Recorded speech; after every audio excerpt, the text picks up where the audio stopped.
Hello and welcome back to my channel. I've got Socks here this afternoon. I don't think he wants to stay on camera though, do you? You're quite tired. I've taken back my chair so I can sit in it. But here he is. He thought he'd say hello briefly, but he'll probably run off. I'm gonna talk about some spooky books, some collections of ghost stories and horror stories from over the years. I've dug out a pile of things that I haven't read them all. I've read some, I've dipped into others. There are some series of spooky books as well that I'm quite interested in. I haven't got the whole collection, so it's quite hard to embark on reading them satisfyingly. I need to begin at the beginning, I guess. That's how I always feel. I don't know if it's true or not. Anyway, you can probably dip into these things. The series I'm talking about are these quite, where have they gone? Quite schlocky ones from the 70s. I love that word, schlocky. Schlocky. It sounds like a kind of German nightmare. Um, right. This series that New English Library did, I've only got two here, but I did have more. About Dracula. It's Dracula the Further Adventures, really. This is Dracula's Gold. Somebody bought this for 10p at some point. Don't think it was me. I think I paid more. Robert Laurie. It was a series that begins with Dracula Returns, and then you get the Hand of Dracula, Dracula's Brothers, Dracula's Gold, and the Drums of Dracula. I'm not sure how many there were altogether, maybe five. Now, these were mentioned on that website I talked about before, The Groovy Age of Horror, which was something that I read avidly about 10 or 15 years ago. This is the early 70s. Um, and they just look like fantastic fun. I need to get round to reading them, though, before my eyes get too bad to read this tiny print. Just listen. It was uncanny. This is from chapter 4. From early morning to early evening the snow had fallen on Dracula Mountain. In thick flakes it came, flakes which banded together as if they were somehow welded one to another to form never-ending blankets of white falling layer upon layer on the mountain top. Uncanny. Not only in the consistency of the snow and its dawn to dusk period of falling, but in the fact that the snowfall seemed to have one sole target, the Castle Mountain. The village of Arefu received very little of it. The nearby town of Pitesti received none at all.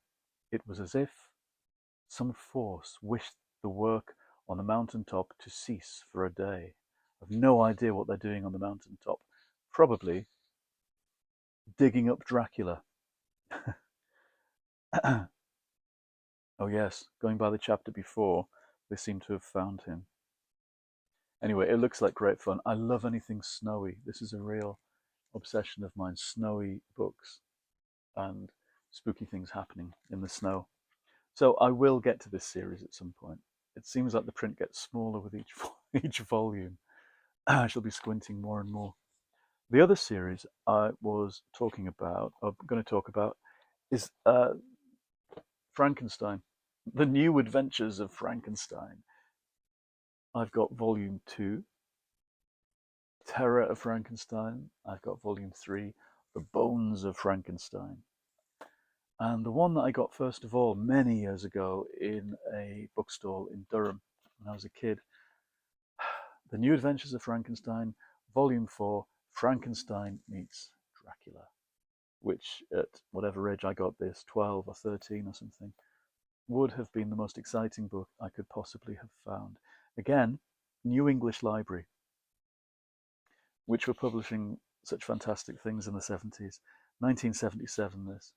Uh, Donald E. Glut wrote these, a German writer who was known to me at that time for having written the novelization of The Empire Strikes Back, which was a great favorite of mine. I remember being at a funeral wake for a relative and being perplexed by all the kind of activity of adults going on around and being upset when I was 10 and hiding away in a corner, watching the adults do all this stuff, all the rituals of a funeral and reading Donald E. Glutz, Donald F. Glut, uh, his version of The Empire Strikes Back. And I would have been delighted to get this, the Frankenstein meets Dracula. But I need to collect the whole series somehow. I think they're quite expensive, all this stuff. Here's another series that I've got various copies or various editions of. Dark Shadows. It's reflecting the light because it's got a gold cover. This is number 12 in the series, The Peril of Barnabas Collins. Now, Barnabas Collins, of course, is the vampire who lives in Collinsport. Oh, I read this in the summer of 2006. Will Barnabas fall victim to Dr. Pedrel's mysterious experiments?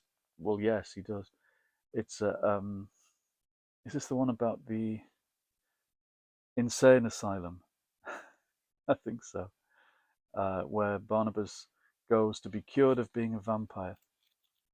These books are hilarious.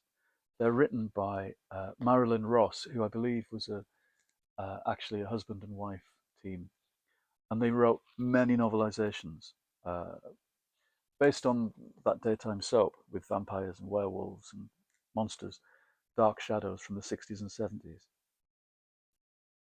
Victoria Winters, Strangers at Colin's House, The Mystery of Collinwood, The Curse of Collinwood, The Secret of Barnabas Collins, The Demon of Barnabas Collins, all of them completely alluring. Quite short, and apparently not really based on the TV show at all. The rumor is that this husband and wife team writing the books didn't watch the show. They looked at photos from the show and wrote gothic mysteries and tales of suspense based on the photos. I'm sure that's exaggerated. I'm sure they did watch it. But I like the idea of a tie-in that veers away from the source material and lets the writers mess about a bit more. Right, this is the Boris Karloff horror anthology from 1974, I think. I read this one summer in recent years, and it's got all the usual suspects, wonderful writers like Lovecraft, like Robert Bloch, whose stories are always worth watching out for, Roald Dahl, though it's not one of my favorite stories, The Man from the South, Edgar Allan Poe, and some slightly more obscure people. And I remember this just being wonderful. Again, the print looks tiny. I think my eyes have got a lot worse. Oops. Did you hear that crack of the spine? All the pages will fall out now. Now, this is published by Ensign, I believe, which was based in Manchester. Yep. It was the paperback wing of World Distributors, the people who did the annuals for kids, Doctor Who annuals, the Pink Panther, Starsky and Hutch, all of those things in the 60s, 70s, and 80s. They had this paperback wing. Now, they were based in Lever Street as well, which is a street just off Piccadilly in town. And they did horror and fantasy. And I think they had something to do with the Guardians series. I'm not sure, I'll have to check that, which was a kind of spooky version of the Avengers. Kind of swinging London with occult figures. A series of about 5 or 6 books that I love. Again, that I got because of the Groovy Age of Horror telling me all about it. It's interesting how many books and how many series I discovered because of people's blogs in the early 2000s. I think maybe YouTube has the same function now. Maybe people's videos have the same function of kind of sending you off to look for things. But blogs were really important back then. I think when you got broadband at home and it meant that you could spend as long as you wanted on the internet, I did a lot of reading about reading. Okay, collections of spooky stories. Now, they're not all here. This is a very spotty version of the collection of things, but it's just to give you some idea of the covers and the style of these very British anthologies. First of all, the Armada ghost books. These were for kids, and they began in the 60s and went until probably the late 70s, early 80s. First Armada ghost book. Lovely and lurid, the covers. Look at that scarecrow on the back. I can't see the scarecrow on the back of that. The early ones edited by Christine Bernard. She was a bit more, perhaps, austere and literary in her choices. And she has, the H.G. Wells and the Arthur Quiller Couch and she has two H.G. Wells in this, and M.R. James and Edgar Allan Poe, kind of classics.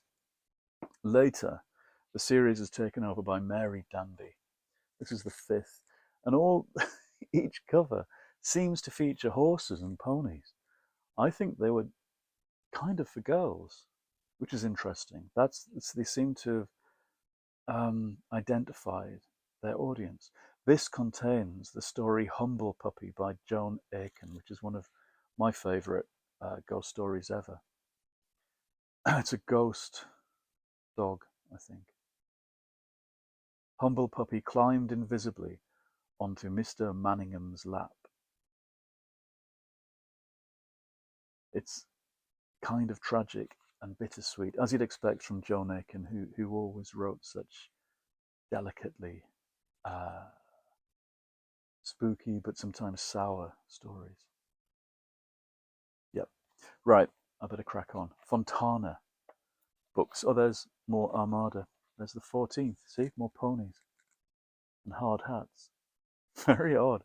Very odd. The idea that they decided that what the world needed was a series of books about ghost horses. And there's a story by Mary Danby herself at the end, the ghost writer. Now, her stories are really worth checking out. I think there's a collection that pulls them all together, but she always dropped one story into every anthology she did, and they're always terrific. She's really worth reading. Very macabre, that's what she was. Now, the Pan Book of Horror Stories are very famous, of course. I've got a bunch of them here. Jeremy collected these when he was a kid. Some of these still have his name in, some of these are still from his collection. We have multiple copies around the house and a full set in the bookcase in the hall, which is a bookcase I've not shown you yet. I shall have to open that one at some point. Anyway, these are some of the extra copies of the Pans. The 6th Pan book.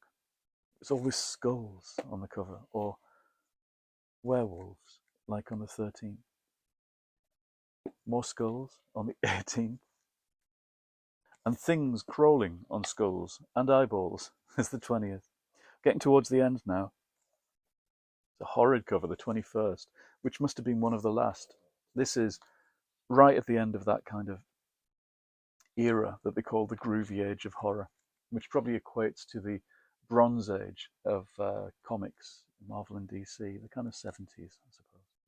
This is early 1980s, I think. And you're starting to get people like Stephen King getting 2 stories in here, because horror, of course, was changing and becoming much more,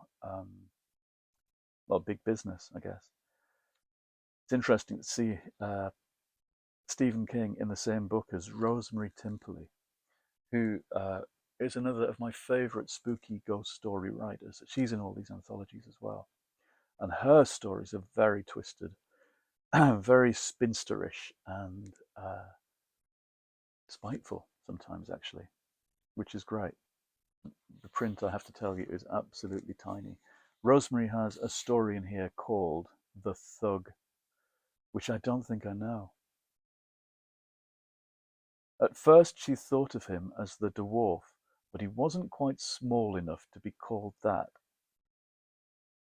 A strange, lonely, swarthy-skinned little man standing around day after day doing nothing.